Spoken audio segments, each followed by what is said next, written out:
Bom é nós estarmos aqui na casa do Senhor para louvar e adorar e bendizer o teu santo e poderoso nome.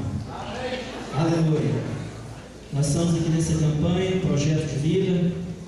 Hoje nós estamos no 7º dia do ano de 2013 e nós estamos nessa campanha abençoada e Deus já falou conosco aqui nos nossos corações e vai continuar falando. Eu tenho uma plena convicção e creio que Deus já realizou alguns projetos aqui que já foram apresentados diante dele, porque Deus, Ele é um Deus que nos ouve, Deus é um Deus que nos ama, Deus é um Deus que vela pela tua palavra e a tua palavra fala que Ele vai nos abençoar. Amém? O tema da nossa mensagem de hoje é Crescendo em Amor. Aleluia! Vamos abrir as nossas Bíblias na primeira carta de João, capítulo 4, versículo 7. Nós vamos ler o versículo 7 e nós vamos ler também o versículo 8. Glória a Deus. Vocês podem ir glorificando ao Senhor em espírito e adorando, porque Ele é digno de toda honra e Ele é digno de toda glória. Aleluia. Bendito és o nome do Senhor. Todos encontraram? Amém? Primeira carta de João, capítulo 4, verso 7 e o verso 8. Amados, amemo-nos uns aos outros, porque a caridade é de Deus. E qualquer que ama é nascido de Deus e conhece a Deus. Aquele que não ama não conhece a Deus, porque Deus é amor. Aleluia.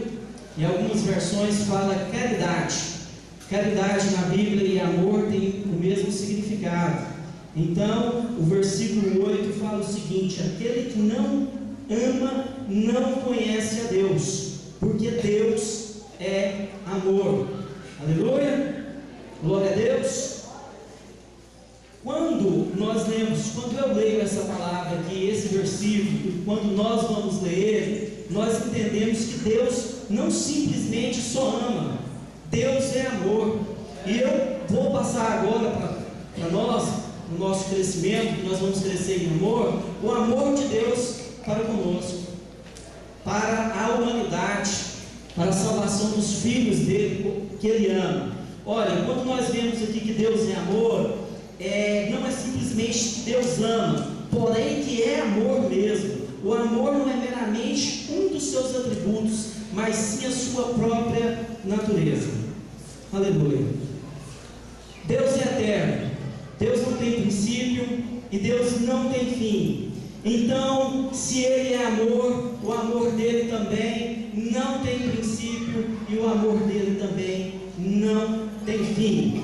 O amor de Deus é imune de influências alheias. O amor de Deus é gratuito, espontâneo, não causado por nada e nem por ninguém. Ele simplesmente ama, Ele simplesmente é o amor. Em Deuteronômio capítulo 7, versos 7 e 8 fala o seguinte: o Senhor não tomou prazer em vós, nem vos escolheu, porque a vossa multidão era mais do que a de todos os outros povos, pois vós eis menores em número do que todos os povos. Mas porque o Senhor vos amava, e para guardar o juramento que fizeram aos vossos pais, o Senhor vos tirou com mão forte e vos resgatou da casa da servidão, da mão de Faraó, rei do Egito. Quando a palavra de Deus nos fala aqui em Deuteronômio, Ele está falando do povo de Israel, o povo que Ele tirou, o povo que Ele escolheu para si. E por que Ele escolheu esse povo para si? Ele não tomou conselho com ninguém, porque Deus é soberano, Deus é poderoso, Deus é maravilhoso, e Ele não escolheu aquele povo porque aquele povo era o melhor, porque aquele povo era o mais numeroso da terra. Deus não os escolheu por nenhum das suas qualidades. Deus simplesmente quis assim e fez. Aleluia! O amor de Deus é eterno. Jeremias 31, verso 3: há muito que o Senhor me apareceu dizendo, porquanto com amor eterno te amei, por isso com benignidade te atraí. Aleluia, glória a Deus. Vocês estão entendendo o que eu estou querendo falar para vocês? Vocês estão entendendo sobre o amor que Deus transmitiu ao povo? Como é que Ele ama desde o início? Glória a Deus. Então nós vimos aqui que o amor de Deus não é influenciado. Nós vemos aqui que o amor de Deus é eterno. E nós vemos também que o amor de Deus é infinito e excede todo o entendimento. Glórias a Deus. Efésios 3,19 diz o seguinte: e conheceram o amor de Cristo, que excede todo o entendimento, para que sejais cheios de toda a plenitude de Deus. Aleluia, glória a Deus. O amor de Deus tem muita influência, o amor de Deus é eterno, o amor de Deus é infinito. Glórias a Deus. Irmãos, quando me propôs esse texto, esse tema sobre o amor, aparentemente eu achei que seria fácil falar sobre o amor. Eu imaginei que seria tranquilo falar sobre o amor. Mas quando eu comecei a pesquisar e estudar tantas passagens que tem na Bíblia mostrando o amor de Deus para a humanidade, eu fiquei assim sem direção. Parti para a oração, parti para o jejum, parti para pedir a Deus um direcionamento para a minha vida e um direcionamento para que eu pudesse estar trazendo para vocês aqui a palavra dele corretamente como ela é. Glória a Deus, aleluia. Agora nós vimos aqui o amor de Deus. Como que é o amor de Deus? De uma forma assim, se nós formos aprofundar aqui, tem muita coisa sobre o amor de Deus, mas eu escolhi essas três. Que não é influenciado por ninguém, que ele é eterno e que ele é infinito. Glória a Deus. Agora, irmãos, aprendendo com o amor de Deus, aprendendo com o amor que Ele tem para conosco, eu cheguei à seguinte conclusão, baseado na Bíblia, é que nós devemos amar uns aos outros assim como Ele nos amou. João 3,16, todos nós conhecemos de cor, é o texto áureo da Bíblia. Deus amou o mundo de tal maneira que deu o seu Filho unigênito, para que todo aquele que nele crê não pereça, mas tenha a vida eterna. Mas em Mateus capítulo 22, verso 37 ao 39, diz o seguinte: e Jesus disse-lhes: amarás ao Senhor teu Deus de todo o teu coração, e de toda a tua alma, e de todo o entendimento. Este é o primeiro e grande mandamento. E o segundo, semelhante a esse, é: amarás a teu próximo como a ti mesmo. Irmãos, nós temos amado a Deus sobre todas as coisas. Nós temos amado ao Senhor e colocado Ele em primeiro lugar nas nossas vidas. Ou nós temos sido influenciados, porque o amor dele não é influenciado, mas o nosso amor ele pode ser influenciado, porque nós temos a herança pecaminosa. Apesar que Cristo morreu na cruz para apagar isso aí, o seu sangue foi derramado, e nós fomos resgatados da mão do maligno, foi aplacada a ira de Deus sobre as nossas vidas lá na cruz. Mas será que nós amamos a Deus sobre todas as coisas? Esse é o primeiro grande mandamento. O segundo grande mandamento é o seguinte: amarás a teu próximo como a ti mesmo. Nós temos amado o nosso próximo como a nós mesmos. Aliás, eu quero fazer, antes disso, falar o seguinte: se nós temos que amar o nosso próximo como a nós mesmos, dá sinal de que nós devemos nos amar. Vocês têm se amado? Vocês têm amado a si mesmo? Irmãos, olha, amar a si mesmo não é pecado até um certo ponto. Nós não podemos deixar o orgulho crescer em nós. Nós não podemos deixar esse orgulho crescer ao ponto de se tornar pecado. Mas nós temos que cuidar de nós mesmos. Nós temos que nos amar, e depois nós podemos amar o nosso próximo como a nós mesmos. Nós devemos tratar o nosso próximo como se nós estivéssemos tratando a nós. E será que nós estamos fazendo isso? A palavra de Deus nos fala na passagem do bom samaritano, e lá ele explica quem é o nosso próximo. Quem é o nosso próximo, irmãos? Lá fala claramente, ele fala a explicação das pessoas que passaram e viram o mar e não deram socorro para ele. Eles não deram ajuda, porém o samaritano passou, pegou, levou, colocou, cuidou das suas feridas, deu hospedagem para ele, pagou alimentação sem nem mesmo o conhecer. Nós temos feito isso para os nossos próximos. Nós temos feito isso para as pessoas que nós conhecemos, às vezes até para pessoas que nós não conhecemos. Nós temos transmitido esse amor. A Bíblia também fala que nós devemos amar os nossos familiares, amar a nossa família. Para o esposo, a Bíblia fala que nós devemos amar a esposa como Cristo amou a igreja. Você tem amado a sua esposa como Cristo amou a igreja, dando a sua vida por ela, em amor? Que nós possamos esse ano crescer em amor ao próximo, que nós possamos crescer em amor à nossa família, que nós possamos crescer em amor à nossa esposa, ao seu marido. Aleluia, glória a Deus. Que nós possamos esse ano estar crescendo bastante em amor. E nós temos essa dificuldade, irmãos, às vezes, de transmitir um amor à nossa família.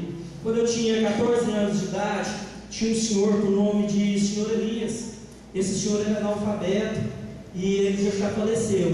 E na época a esposa dele morreu e não tinha ninguém para ajudar ele. E eu tinha só 14 anos. E eu fui tentar ajudar ele com a minha falta de conhecimento, não entendia nada. Eu acho que foi a primeira vez que eu entrei na minha vida no cartório. Eu fui com ele no cartório, fui com ele em advogado, fui com ele em vários lugares. E esse moço, o senhor Elias, ele tinha um sobrinho. Esse moço ainda está vivo até hoje, um rapaz inteligente, estudado. Eu encontrei com ele esses dias e eu falei: como é que está a sua vida? Ele falou: estou fazendo mais um curso superior, estou fazendo psicologia. Falei: nossa, que bom, graças a Deus. Aí naquela época o senhor Elias virou para mim e falou assim: Jânio, as coisas é muito difícil, eu arrependo demais da minha vida de não ter estudado, eu arrependo demais por não ter corrido atrás e hoje eu estou aqui sofrendo. Aí eu peguei e falei: senhor Elias, por que o senhor não pede o sobrinho do senhor para ajudar? Por que o senhor não pede para ele ajudar? Ele é uma pessoa tão assim, instruída, inteligente. E o senhor Elias, com mais de 70 anos, quase 80, na sua simplicidade, vira para mim e fala assim: olha, meu filho, parente não ajuda não, parente não estende as mãos para nós não. Ele falou assim: olha, você só está me ajudando porque você não é meu parente, porque se você fosse meu parente você não estaria aqui. Irmãos, vamos ajudar as pessoas que estão próximas de nós. Não vamos fazer igual esse rapaz que deixou o seu tio falecer na ignorância, deixou o seu tio falecer no sofrimento. Vamos ajudar, vamos amar o nosso próximo, amar a nossa família, amar os nossos amigos, amar os nossos vizinhos, né? Amar o nosso próximo seria como também amar o nosso inimigo. Como é difícil amar o inimigo, né? A Bíblia fala que é muito difícil, mas nós temos essa obrigação. Nós temos a obrigação também de amar os nossos inimigos. Em 1 João, capítulo 2, verso 10 e 11, reforçando o que eu disse aqui sobre amar os irmãos. Aquele que ama seu irmão está na luz, e nele não há escândalo. Mas aquele que odeia o seu irmão está em trevas, e anda em trevas, e não sabe para onde vai, aonde deve ir, porque as trevas lhe cegaram os olhos. Irmãos, aquele que ama o seu irmão está na luz, e a palavra de Deus fala que Jesus Cristo é a luz. Aquele que está em Cristo Jesus está na luz. Aquele que está em Cristo Jesus ama o seu irmão, estende as suas mãos para ele. Irmão, a primeira carta de João também me veio agora à mente, não está aqui, capítulo 3, verso 16, diz o seguinte: nisso conhecemos a caridade, que Deus amou o mundo, né? Deu o seu Filho por nós, e nós devemos dar a nossa vida pelos nossos irmãos, em amor. Glória a Deus. Estão entendendo o que eu estou querendo dizer? Estão entendendo o crescimento do amor? Já estão projetando aí na vida de vocês amar mais as pessoas? E interessante que o amor, ele está relacionado a várias coisas. Em 2001 eu participei de um evento, um curso de vendas. Sou vendedor e apaixonado na profissão, participei desse curso. O palestrante falou assim: olha, se você colocar o coração, colocar o amor, e colocar o seu coração no seu trabalho, você vai ser bem sucedido. Irmãos, vamos colocar o nosso coração, vamos colocar o amor no nosso trabalho, vamos colocar em casa, vamos colocar nos nossos vizinhos, amar os nossos vizinhos, amar os nossos inimigos, amar os amigos, amar a nossa família. Aleluia, glória a Deus. Todos podem glorificar o nome do Senhor pelo amor que Ele tem transmitido para nós. Nós podemos esse ano projetar o nosso crescimento no amor, aonde nós devemos perdoar. O perdão está relacionado com o amor. Eu tenho um relacionamento muito bom com a minha mãe, relacionamento muito bacana mesmo. Minha mãe sempre foi muito amiga minha, muito companheira, sempre estendeu as suas mãos para mim. E lamentavelmente na quinta-feira, por falta de entendimento, por falta de saber expressar, eu acabei ofendendo minha mãe, acabei deixando ela contrariada. Isso me doeu, partiu meu coração. Sofri quinta à noite, sofri sexta de manhã, à tarde, sábado eu acordei angustiado. Meu pai me liga 7 horas da manhã e fala assim: olha, sua mãe não está bem não, mas ela está contrariada. Aquilo doeu, partiu meu coração. Entrei no carro, a Ássia: não, eu vou com você. Eu falei: não, Ássia, não vai não, eu vou sozinho, eu preciso resolver isso aqui sozinho. Irmãos, tinha aquela angústia no peito. Entrei no carro, fui parar na casa da minha mãe, cheguei lá. Eu não tive palavras, eu não dei conta de justificar para ela. Eu não consegui explicar o que eu queria realmente transmitir. Eu simplesmente comecei a chorar e pedir perdão. Falei: mãe, me perdoa, mãe, me perdoa. Mãe, tem misericórdia da minha vida, mãe, me perdoa. E ela começou a chorar e falou assim para mim: meu filho, eu te perdoei no mesmo momento. Eu te perdoei no mesmo momento. Aleluia. Isso é maravilhoso. Nós deveríamos pegar o exemplo de mãe para nós amarmos. Nós deveríamos perdoar no exato momento. Glória a Deus. E nós terminamos aquele dia com um dia abençoado na presença de Jesus. Nós oramos, nós apresentamos a Deus as nossas lutas, nós apresentamos a Deus as nossas falhas, as nossas dificuldades, e o Senhor ouviu a nossa oração. Saí de lá com o meu relacionamento estabelecido com a minha mãe.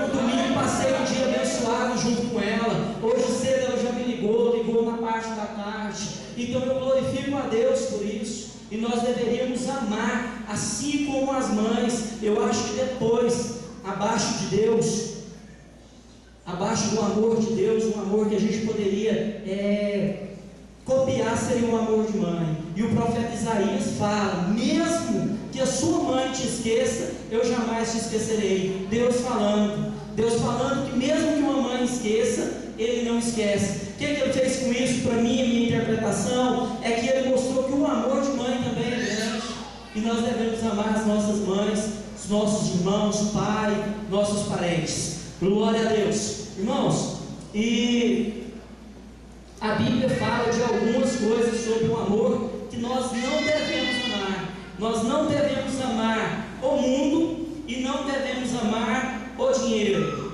Em 1 João 2,15, do 15 ao 17, não ameis o mundo, nem o que no mundo há. Se alguém ama o mundo, o amor do Pai não está nele. Porque tudo que há no mundo, a concupiscência da carne, concupiscência dos olhos e soberba da vida, não é do Pai, mas do mundo. E o mundo passa e a sua concupiscência, mas aquele que faz a vontade de Deus permanece para sempre.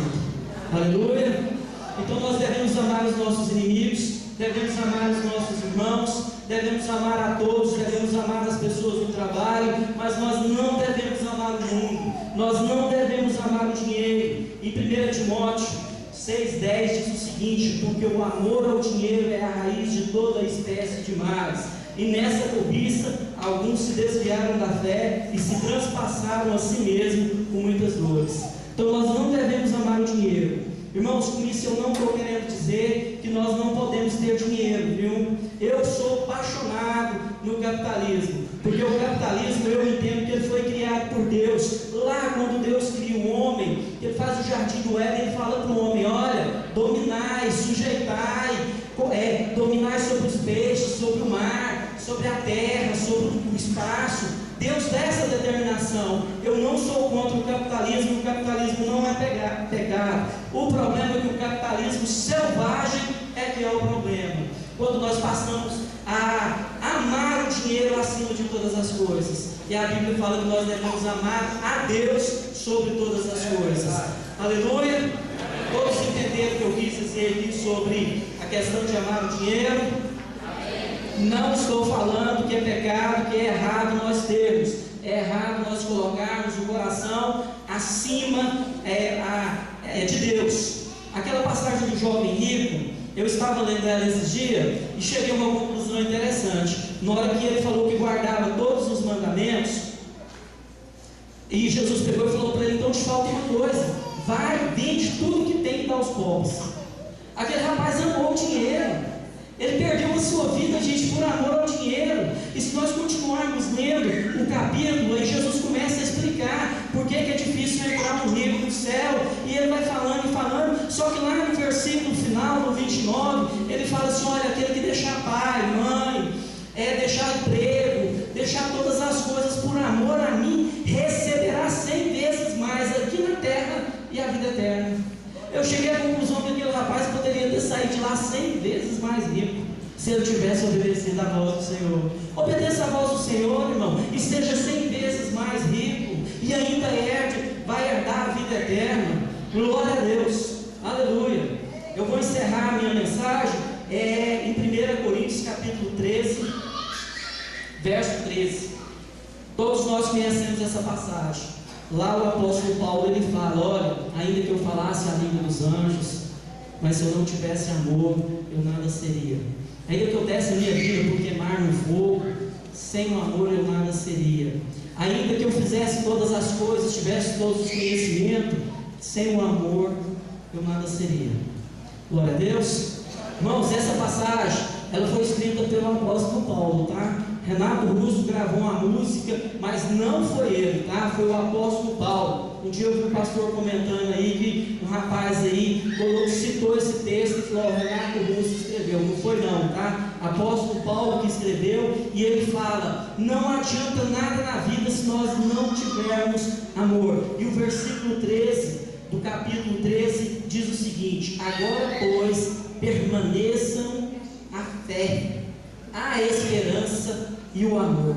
Esses três, mas nós devemos permanecer na fé, na esperança e no amor.